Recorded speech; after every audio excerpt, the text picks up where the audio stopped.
নমস্কার, সোমালিয়াস ক্রিয়েশনে আপনাদের সবাইকে স্বাগত জানাই। আজকে আমি বানিয়ে দেখাবো বরবটি বাটা বা বরবটি ভর্তা রেসিপি। বরবটির আমরা নানা রকম রেসিপি বানিয়ে থাকি। আমি আজকে আপনাদের বানিয়ে দেখাবো বরবটি বাটা বা বরবটি ভর্তা রেসিপি। এই বরবটি ভর্তা কিন্তু অসাধারণ টেস্টি হয়। তবে আসুন আমরা রেসিপিটি দেখে নিই। এর জন্য আমি প্রায় 300 গ্রাম মতো বরবটি নিয়েছি।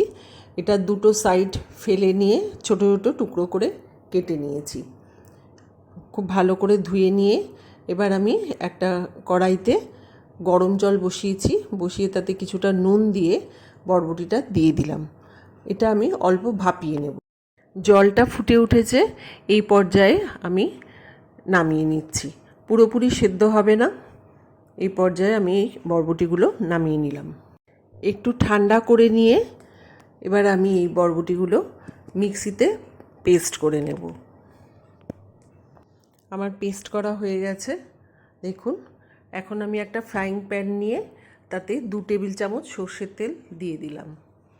এবার তেলের মধ্যে আমি দিয়ে দেব 2 থেকে 3টি শুকনো লঙ্কা। শুকনো লঙ্কাটা আমি কয়েক সেকেন্ডের জন্য ভেজে নেব। শুকনো লঙ্কাটা আমি এবার তুলে নেব। এবার ওই তেলের মধ্যেই আমি একটা মাঝারি সাইজের পেঁয়াজ কুচি করে দিয়ে দিলাম। পেঁয়াজটা ভাজা ভাজা হলে এর মধ্যে আমি 2-3 কোয়া রসুন দিয়ে দিলাম। এগুলো সব একসাথে আবারও আমি সাঁতলে নিচ্ছি। পেঁয়াজটা দেখুন একটু লাল লাল হয়ে এসেছে। এই অবস্থায় আমি এটা সরিয়ে রেখে দিচ্ছি। এই পেঁয়াজ রসুন এটাকেও আমি মিক্সিতে পেস্ট করে নেব। অন্যদিকে একটি ফ্রাইং প্যানে আমি 1 টেবিল চামচ সর্ষের তেল নিয়ে তাতে কালো জিরে ফোড়ন দিয়ে দিলাম। কালো জিরে থেকে যখন খুব সুন্দর একটা গন্ধ বেরোবে তখন আমি এই পেঁয়াজ রসুনের যে পেস্টটা তৈরি করে রেখেছিলাম সেটা আমি দিয়ে দিলাম।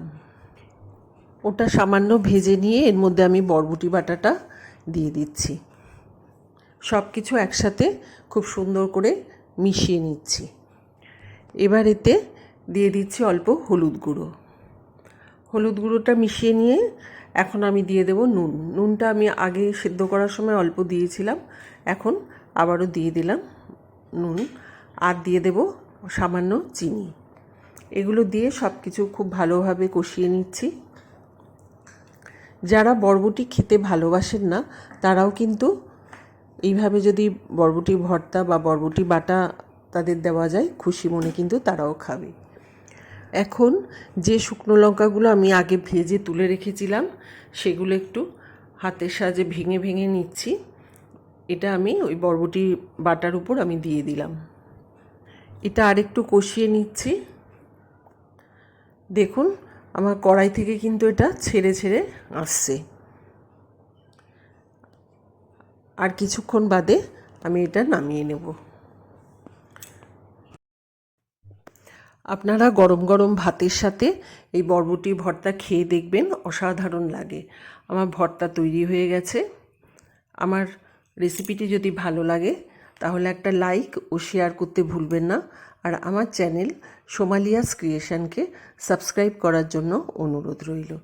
সবাই ভালো থাকবেন, সুস্থ থাকবেন। আবার অন্য একটি রেসিপি নিয়ে অন্য দিন হাজির হব। নমস্কার।